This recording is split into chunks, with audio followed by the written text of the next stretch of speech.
Bà cho mẹp xua bong được ở kia và ôn liệp hến chỉ tiếp bạc sáp này độ rajun for ngày nít xôm thọt bằng háng rajun muốiประเภท bà chia tra cô ranger đài miên phải chạy về chia mà làm mồm pra đài mà đón bà hãy đặt stop pi khai bong rajun ní hết nè tầm từ châu máu bàn bà chỉ chiên đọc cái đường chân sầm bong nè để thời ca for ranger HLT ấy bên nhà bà được lại hay rajun ní cứ phải chạy về chia tầm nơ mà sân stu thôn răng mò mình đến chẳng mà sân cứ bong bẹ mà cho mình mà sân pi cho zone mà sân mà sốt bà tẹo bô pí bà ập lấy đập vẹo ô tô ai bà lật cầm láng ban đầu hô ta đập pí rồi đập bay xe ảnh nọ bà khăng men tên cả bong pôn phơi mà chừng nào tay mà phay mơn đi tế bà chân bà bong cái lịch mà mơ ca để chừng nào này càng một bà bong vẹo cho môi nâng pan na bà đỏ srot ad bà pô phơi LED bà miền nằm pô phơi daytime running light sensor មុខ 4 sensor ក្រោយ 4 ដល់ 8 គ្រាប់ហើយខាងមុខមានតពុះអូសដោងចំនួន1ផ្នែកខាងមុខនេះណាបាទអំពូលភ្លើងបើកាំងក៏មានហើយមានប្រព័ន្ធចាប់ខាងអូតូពេលមានឧបសគ្គឆ្លងកាត់ប្រព័ន្ធ landscaping system ប្រព័ន្ធចាប់កន្លងផ្លូវប្រព័ន្ធលូតពេងកាហ្វេបាទហើយយ៉ានកង់វិញគឺបាទស្អាតមែនតើកន្លាកង់ធំបាទយើងអាចបើកបោកបានគ្រប់ស្ថានភាពផ្លូវតែម្ដងបាទយ៉ានកង់អាលុយមីញ៉ូមទំហំ17អ៊ីងបាទមានប្រព័ន្ធជួយទប់លំនឹងពេលឡើងចំណោលប្រព័ន្ធជួយទប់លំនឹងពេលចុះចំណោលប្រព័ន្ធបែងចែកសម្ពាធក្នុងការចាប់ហ្វ្រាំងបាទប្រព័ន្ធទប់លំនឹងបាទឃើញថាមានប្រព័ន្ធស្លាបបញ្ជីវឲ្យមកសេតតែម្ដងបាទក៏បានបន្ថែមមកជាមួយនឹងឈ្នាន់ជាន់ផ្នែកចំហៀងរួចជាស្រេចបាទធំងាយស្រួលក្នុងការជាន់ឡើងទៅខាងក្នុងកាប៊ីនរថយន្តមែនតើមិនធម្មតាប៉ុណ្្នឹងទេកញ្ចក់នេះគឺអាចក្តោបក៏ដូចជាលាតស្វ័យប្រវត្តិបាននៅពេលដែលបងប្អូនធ្វើការលុកឬក៏អានលុករថយន្តបាទហើយខាងក្រោយនេះគឺបានបំពាក់មកជាមួយនឹងឈ្នាន់ជាន់ផ្នែកខាងក្រោយបាទគិតគូរមែនតើ Ford គឺតែងតែគិតគូរដល់អតិថិជនអ្នកប្រើប្រាស់អញ្ចឹងនៅពេលដែលបងប្អូនចង់ទុកដាក់អីវ៉ាន់នៅផ្នែកខាងក្រោយនេះ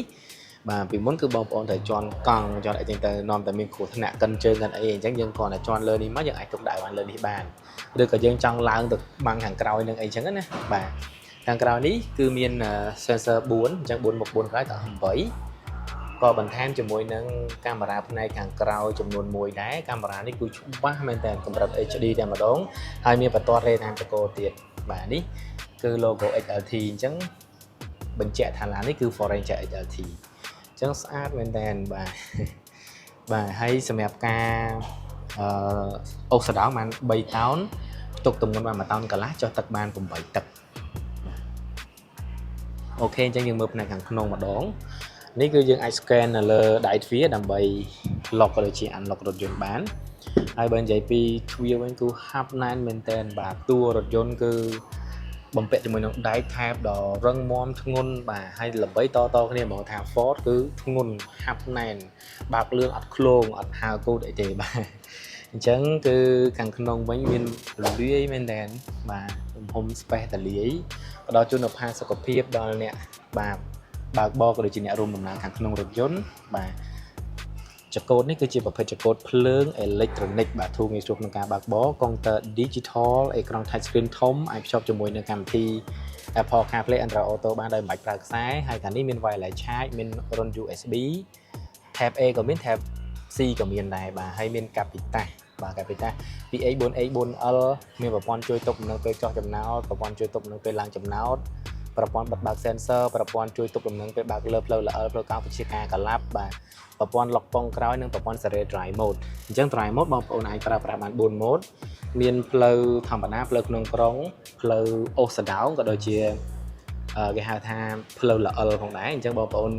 ប្រើប្រាស់ជាមួយ mode មួយជើងក្រោមគឺadapt ទៅតាមគេហៅថា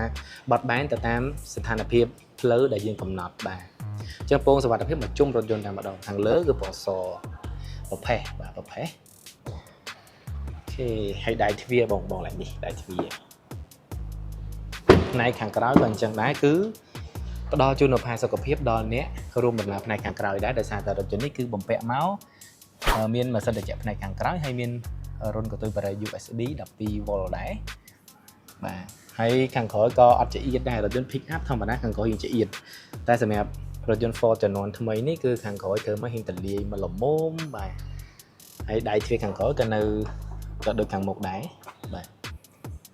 ខាងក្រោមនេះគឺមាន tool សម្រាប់ដោះដូរកង់សកួរពេលដែលមានបញ្ហាបែកកង់អីចឹងណាបាទ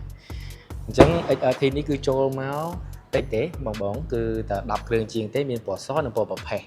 អញ្ចឹងសម្រាប់បងដែលត្រូវការឡានបាទស្រឡាញ់ Ford Ranger XLT បើ option វិញគឺมันល្មមណាស់ម្ដងបងมันទំនើបខ្លាំងពេកក៏มัน option ទាបពេកដែរគឺมันល្មមបាទបច្ចេកវិទ្យាបើសម្រាប់ខ្ញុំគាត់ថាបាទនេះគឺទំនើបពេកប្រព័ន្ធប្រាំងអូតូប្រព័ន្ធអីគឺមានបញ្ចប់អញ្ចឹងណាអញ្ចឹងបងប្អូនដែលត្រូវការអាចតាក់ទងមកសាកសួរព័ត៌មានពីបងប្អូនផ្ទាល់បានតាមរយៈលេខទូរស័ព្ទដែលនៅខាងក្រោម